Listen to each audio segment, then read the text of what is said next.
صلی اللہ علیہ وسلم نے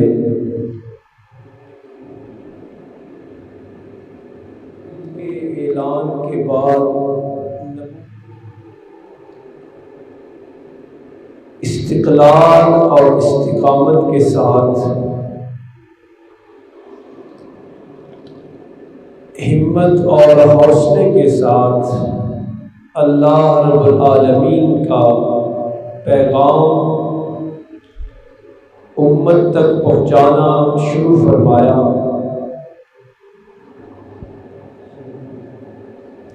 آپ کا سارا واعظ، آپ کی ساری تبلیغ، آپ کی ساری تقریر، آپ کا سارا بیان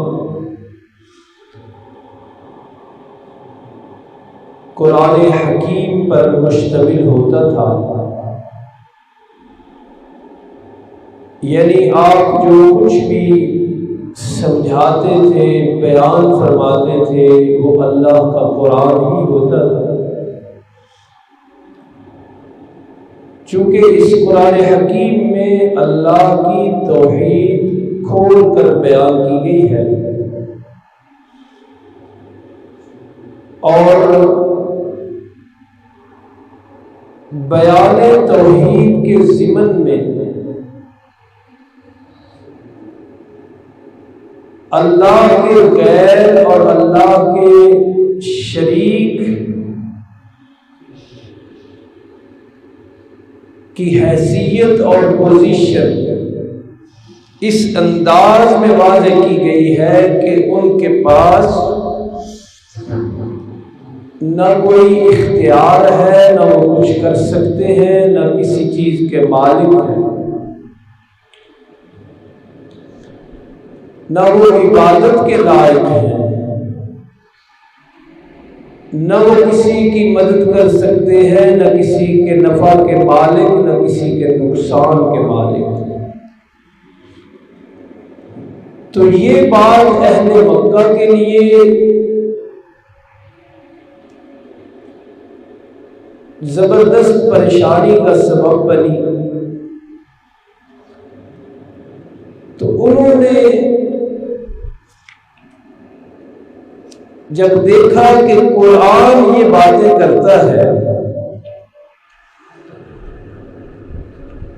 قرآن کہتا ہے لا یخلقون شیئا، وہ کچھ پیدا نہیں کر سکتے۔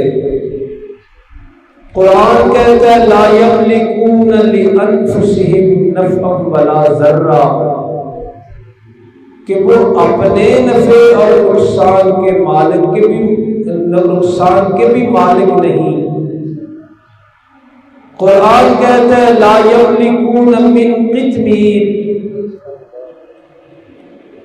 کہ وہ کھجور کی گٹھلی کے اوپر ہلکے اور بے قیمت سے پردے کے بھی مالک نہیں۔ جب قرآن کا یہ بیان اور یہ وضاحت اور یہ انداز وہ سنتے تھے، اور ان کو معلوم تھا کہ اللہ کا قرآن لوگوں کے دلوں میں گھر کر رہا ہے، تو اس لیے انہوں نے اپنے ساری کوششوں کا مرکز اور محور اور فوکس قرآن حکیم کی پوزیشن پر لگا دیا۔ یعنی جس کتاب سے ان کے معبودوں کے باطل ہونے کا پتہ چلتا تھا، وہ اسی کتاب کے پیچھے پڑ گئے۔ اس حوالے سے گزشتہ جمعہ بھی ہم نے پڑھا، قرآن حکیم کہتا ہے کہ اے محبوب مکرم صلی اللہ علیہ وسلم، یہ آپ کی ذات کو نہیں جھٹلاتے، وَلَٰكِنَّ الظَّالِمِينَ بِآيَاتِ اللَّهِ يَجْحَدُونَ، یہ در حقیقت اللہ کی آیتوں کا انکار کرتے ہیں۔ آپ کو تو وہ صادق کہتے تھے، امین کہتے تھے، اپنے اس بیان سے وہ کیسے منہ کر سکتے تھے؟ لیکن انہوں نے اپنی دشمنی کا محور اور مرکز پھر قرآن کو بنا لیا۔ اس کے 2-3 پہلو ہم نے گزشتہ جمعہ پڑھے۔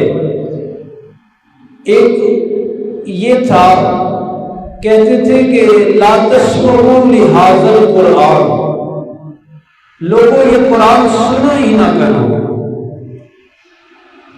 والغوا فیہ، اور اس میں شور کر دیا کرو۔ جب کوئی پڑھنے والا پڑھنے لگے، جب کوئی سنانے والا سنانے لگے تو شور برپا کر دیا کرو، لعلکم تغلبون، شاید یوں تم غالب آ جاؤ۔ ان کے انہی حربوں میں سے ایک حربہ ہم نے یہ بھی پڑھا کہ وہ قرآن کی پوزیشن مشکوک بنانے کے لیے کہتے تھے کہ اسے اللہ کے نبی جناب محمد رسول اللہ صلی اللہ علیہ وسلم نے گھڑ لیا ہے، تو یوں بھی چونکہ قرآن کی پوزیشن مشکوک ہوتی ہے، اس لیے ایک پہلو ان کی دشمنی کا یہ تھا کہ قرآن کو کھڑا ہوا کلام ثابت کر دو، پھر بعد میں کہا جائے گا کہ اس میں جو ہمارے بتوں کی تردید آئی ہے وہ بھی اپنے پاس سے کسی نے کر دی ہے۔ اور تیسرا پہلو ہم نے یہ پڑھا تھا کہ نبی پاک صلی اللہ علیہ وسلم کے پاس آتے تھے اور کہتے تھے ایتی بقرآن غیر ھذا، کہ اس کے علاوہ کوئی اور قرآن لائیے، اور بدل ہو، یا اس کو اندر سے چینج کر دیجئے، کوئی تبدیلیاں کیجئے جہاں جہاں ہمارے معبودوں کی نفی کی گئی ہے۔ اور یہ جو لا یملکون من قطمیر لا یخلقون شیئا ما کان لهم الخیرہ، اس طرح کی جو آیتیں ہیں یہ نکال دیجئے، پھر بھی ہم قبول کر لیں گے۔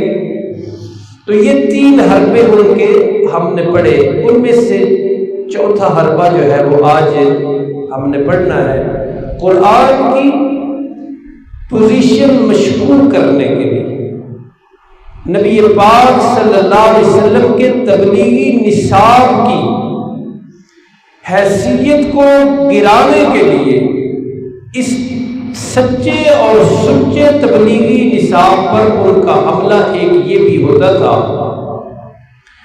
قرآن مجید نے اسے بھی کئی جگہ ذکر کیا، یہ ہم سورۃ النحل سے پڑھنے لگے ہیں۔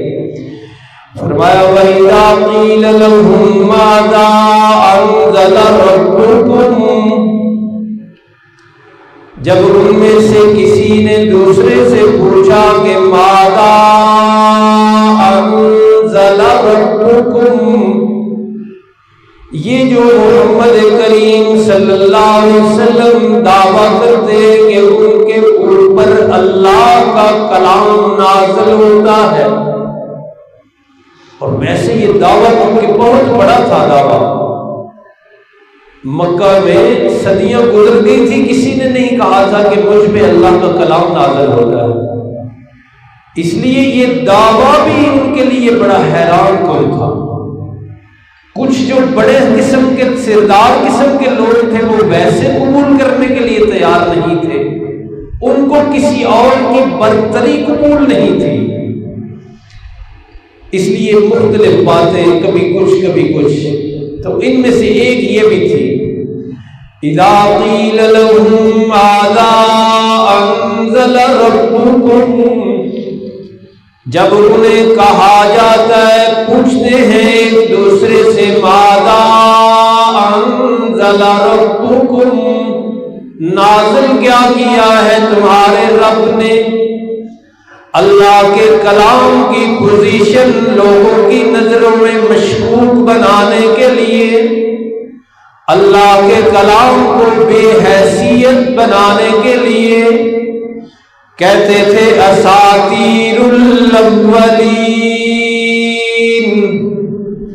اگر ہم مان بھی لیں کہ یہ اللہ نازل کر رہے ہیں، اللہ نے نازل کیا ہے، تو اس میں اور کچھ بھی نہیں، اساطیر پہلے لوگوں کی کہانیاں ہیں. بس یہ بھی ایک طریقہ تھا نا. اور یہ کہانیاں ہیں، کہانیوں پہ کیا اعتبار کر.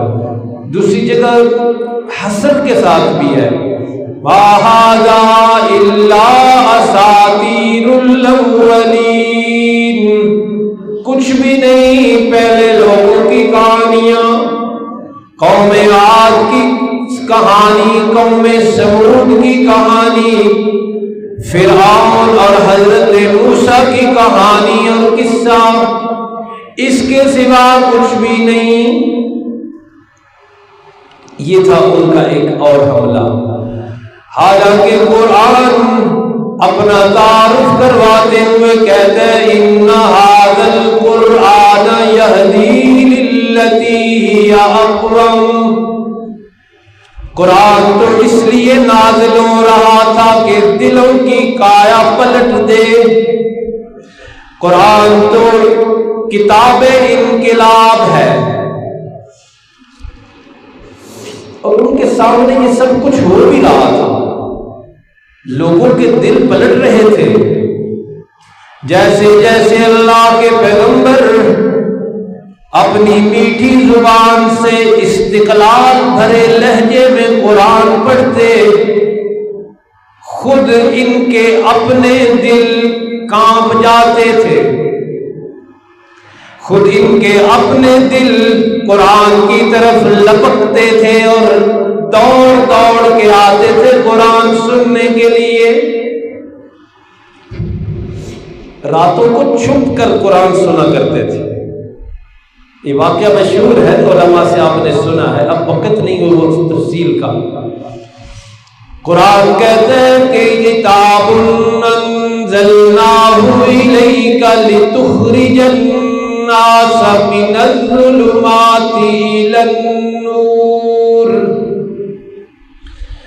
اللہ کی طرف سے نازل ہونے والی یہ کتاب ایسی صلاحیت لے کر آئی ہے، ایسے کمال لے کر آئی ہے. لِتُخْرِجَ النَّاسَ مِنَ الظُّلُمَاتِ إِلَى النُّورِ. میرے محبوب ہم نے اس لیے نازل کیا ہے قرآن آپ پر کہ آپ اپنے میٹھے لہجے سے، میٹھی زبان سے قرآن پڑھتے جائیں اور قرآن اپنا اثر دکھاتا جائے، دلوں کی کایا پلٹتی جائے، شرک اور کفر دلوں سے نکلتا جائے. لِتُخْرِجَ النَّاسَ مِنَ الظُّلُمَاتِ إِلَى النُّورِ، تاکہ آپ لوگوں کو نکالیں اندھیروں سے روشنی کی طرف. بِإِذْنِ رَبِّهِمْ، اپنے رب کے حکم سے. اِلَى صِرَاطِ الْعَزِيزِ الْحَمِيدِ، اللہ کے راستے کی طرف لوگوں کو لائیں. اور یہ ہو رہا تھا.